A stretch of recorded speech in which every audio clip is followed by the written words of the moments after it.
안녕하십니까. 오늘은 10월 4일 대체휴일이라서 정시는 열리지 않는데요.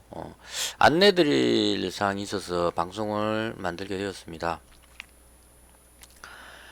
제가 그 이번 주에 주식을 쉴 생각입니다. 12일까지. 다음 주 월요일 11일이 또 대체휴일이라서 공휴일이고요. 12일 날은 제가 지금 건강검진을 받으러 가야 합니다. 그래서 12일도 어려울 것 같고, 그래서 내일부터 12일까지는 주식 시장을 완전히 쉬겠습니다. 그 컴퓨터 자체를 켜지 않고, 주식에 대한 생각을 완전히 단절시키고, 충분한 휴식을 취해야 되겠다, 이런 생각을 하게 됐습니다. 제가 지난주에 좀 힘들었거든요. 보통 일주일 동안 매매하고 나면 금요일 장이 딱 끝나고 나면 그다음 이제 야간에 아르바이트 하러 가야 되니까 잠시 눈 붙이고 나면 머리가 개운해졌었습니다. 그래서 주말 동안에 근무하면서 주식을 완전히 잊고 뭐 유튜브 영상을 본다거나 뭐 영화를 본다거나 이렇게 하면서 완전히 잊고 나서 월요일 되면 새롭게 이 머리가 맑아지는 그런 느낌이 들었는데요. 지난주에는 뭔가 좀 잘못된 것 같아요. 장이 끝났는데도 주식 시장에 대한 생각이 계속 머릿속에 맴도는 겁니다. 뭐 정치 테마주라든가 남북 경협주라든가 이 생각들이 머릿속에 지금도 그렇습니다. 그쪽 생각을 하면 뭔가 긴장을 해가지고 나도 모르게 집중하게 되는 뭐 북한 관련 뉴스가 나오면 바로 이제 남북 경협주 종목이 막 머릿속에 떠오르게 되는 이런 상황이 돼버렸어요. 그래서 이게 아마도 약간 중독된 듯한 그런 느낌. 저는 주식 시장과 도박이 상당히 좀 유사한 심리적인 그런 느낌을 가진다, 공통점이 있다, 이렇게 생각을 합니다. 도박도 한번 중독되면 빠져나오기 어렵죠. 자기는 거기에 중독된 줄 모르지만 나중에 보면 모든 걸 다 잃고 났을 때, 내가 중독됐구나 하는 걸 깨닫게 되죠. 근데 빠져나오지를 못합니다. 그렇게 돼버리면. 모든 걸 잃고 나면, 많은 것을 잃고 나면 그걸 다시 회복해야 되겠다는, 본전을 찾아야 되겠다는 그런 심리가 작동하게 됩니다. 자동으로. 그 이제 담배를 피우다가 끊게 됐을 때 금단 증상이 오는 것처럼 도박을 하다가 멈추게 되면 그걸 계속 해야만 하겠다는 그런 생각이 들게 되는 거죠. 그래서 의지력으로 그게 극복이 잘 안 되어집니다. 주식도 비슷한 것 같아요. 어느 정도 빠져들어가 몰입해가지고 손실이 커지게 되면 자기도 모르는 사이에 거기 빠져들어가서 냉정하게 판단해서 빠져나오지를 못합니다. 그래서 더 많은 돈을 집어넣고 더 깊이 빠져서 완전히 다 잃고 나게 됐을 때 깨닫게 되죠. 내가 중독됐다는 것을. 그래서 그런 증상이 지난주에 조금 느껴졌고요. 참고로 말씀드리면 예전에 제가 십몇 년 전에 주식 전업 투자하면서 손실을 크게 봤었습니다.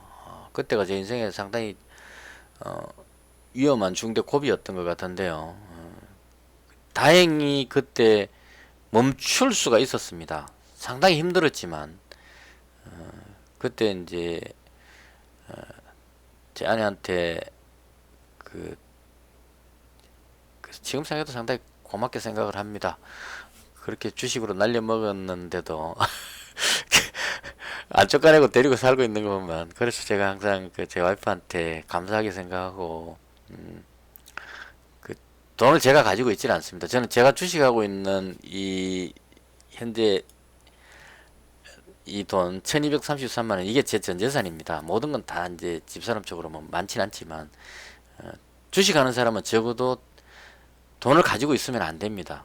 이건 제가 생각하기에. 그래서 그때 모든 걸 잃고 나서 와이프한테 사과를 하고 다시는 하지 않겠다 하고 나서 그건 정말 현명한 선택이었던 것 같아요. 몰입해 갖고 그 주식에 중독되어 가지고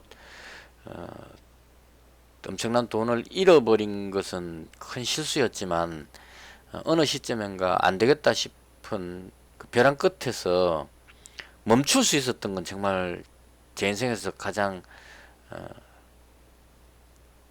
위기의 순간을 가장 그 상황에서 가장 최선의 방법으로 벗어나지 않았나 하는 생각이 듭니다.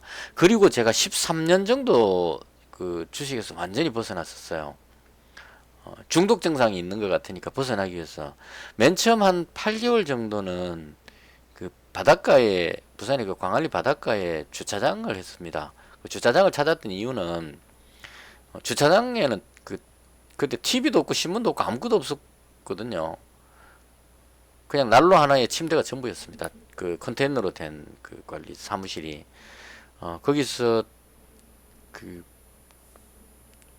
추운 그때 한 2월 3월쯤이었지. 아주 추울 때부터 해서 여름 때까지 오로지 차하고 그다음 그 여름 피서철에 광안리에 그 오는 사람들 차 관리하는 여기에만 집중하면서 살았습니다.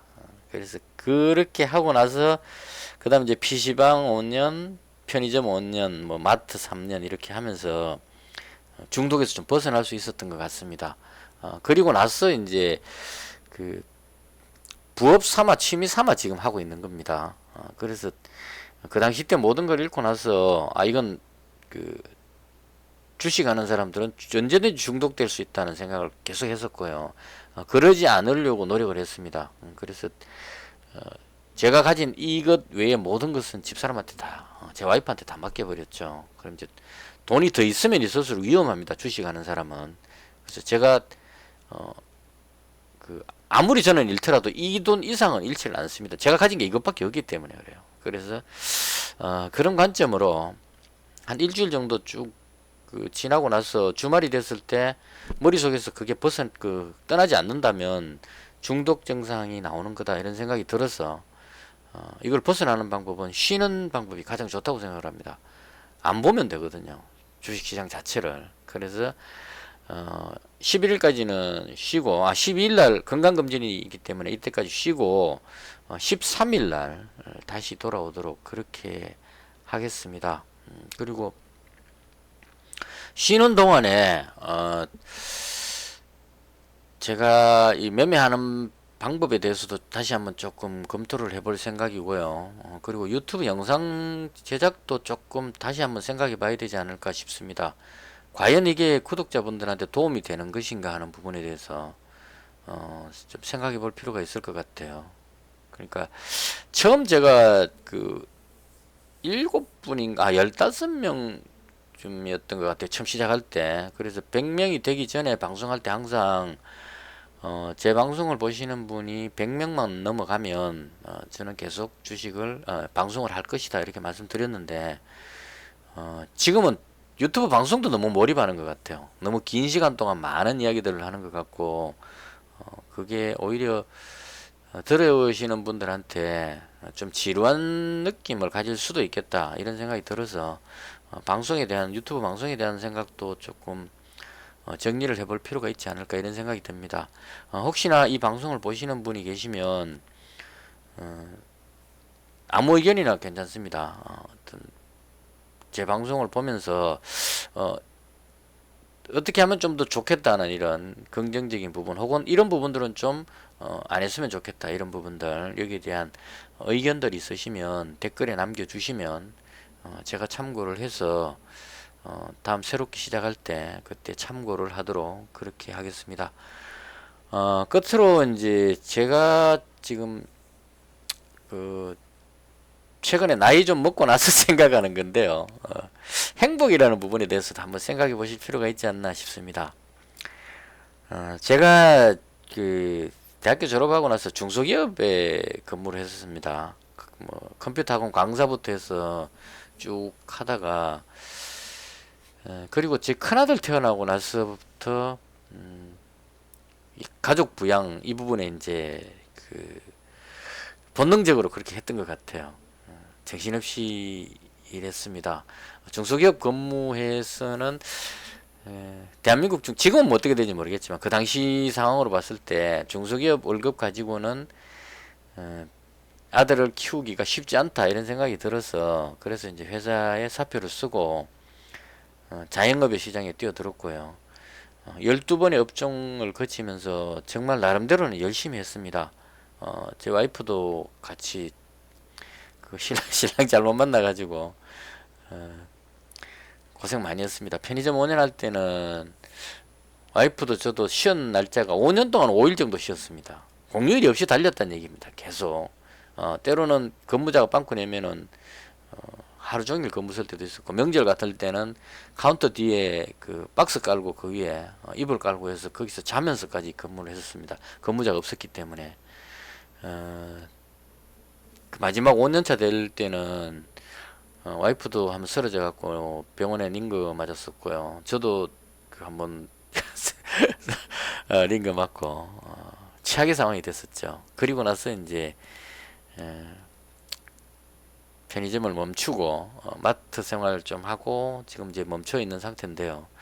지금은 편의점 야간 아르바이트로 주 3일 근무를 합니다. 그리고 평일에 이제 주식을 하면서 이렇게 제 나름대로는 투잡이라고 하고 있는데요. 행복한 삶에 대해서 좀 많이 생각이 듭니다. 열심히 하고 앞을 보고 달리기만 하는 것이 과연 행복한 것인가? 뭐 이런 쪽. 살 만큼 살면 이제 좀, 물론 이제 저보다 나이 많으신 분도 계시겠지만, 50대 후반으로 가면서 제가 생각하는 것은, 앞만 보고 달리기에는 인생이 너무 짧다. 라는 생각이 듭니다. 물론 이제 지금 한참 의욕을 가지고 삶을 살아가시는 젊은 분들은 열심히 달리는 게 맞습니다. 저는 그렇게 열심히 살아오신 저희 아버지를 보고 몸으로 배웠기 때문에 열심히 사는 거고, 제가 열심히 사는 모습을 보고 저희 두 아들이 열심히 살고 있습니다. 그래서 젊은 나이 때 열심히 사는 건 맞다고 봅니다. 제 아들 공부할 때 너무 열심히 하고 대상포진 걸릴 정도로 열심히 했었고 아직도 열심히 달리고 있습니다. 그래서 이제는 두 아들에 대한 어떤 부양을 해야 한다는 그런 압박에서도 조금 벗어날 수 있는 나이가 됐고요. 아직 뭐 대학 생활을 하고 있긴 하지만 곧 졸업하면 스스로 밥벌이를 할 수 있는, 지금 이 순간에라도 언제든지 그 밥 먹고 살 정도의 능력은 갖췄지 않나 하는 생각이 들기 때문에, 제가 마음에 걸리는 것은 딱 하나, 제 와이프한테 제대로 해주지 못했다는 그거 하나가 남습니다. 그래서 돈을 더 버는 것도 중요하겠지만 그것보다 더 중요한 것은 지금 이 순간에 어떤 행복을 찾는 것도 중요하지 않느냐 하는 생각이 듭니다. 그래서 결론적으로 말씀드리면, 압박감을 느끼면서까지 주식에 아둥바둥 매달려서 해야 될 그런 건 아니지 않느냐 이 생각이 들어서 압박감이 느껴지면 쉬겠습니다. 그냥 아내하고 그동안 못 가봤던, 코로나 때문에 여행도 못 가고 하니까요, 가까운 뭐 해운대라든가 여기 기장 뭐 이런 쪽에 가까운데 바닷가에 가서 식사도 하면서 또 바닷가도 한번 또 거닐어 보고 뭐 이런 삶의 여유를 조금 찾고 그렇게 재충전해서 다시 돌아오도록 그렇게 하겠습니다. 그래서 쉬는 것도 투자의 한 방법이다 이렇게 생각을 하면서 그렇게 안내 방송 드리려고 안내 말씀 드리려고 이 방송 만들게 되었습니다. 이번 주도 뜻하시는 좋은 결과 있으시기를 바라고요. 저는 푹 쉬고 13일 날 수요일 날 다시 돌아오도록 하겠습니다. 계좌는 이 상태로 1233만원에 멈춰놓고 컴퓨터 자체를 켜지 않을 생각입니다. 그래서 아마 댓글을 주시더라도 댓글에 대해서 뭐 좋아요 이 하트도 못 붙여드릴 것 같아요. 12일까지는 쉬고 12일 오후에 다시 복귀를 해서 분위기 파악하고 그 다음 새 출발하도록 그렇게 하겠습니다. 관심 종목도 다 지웠습니다. 다 지우고 쉬고 나서 새로 시작하도록 그렇게 하겠습니다. 이것으로 해서 오늘 안내 방송을 모두 마치겠습니다. 시청해 주셔서 대단히 감사합니다. 마치겠습니다.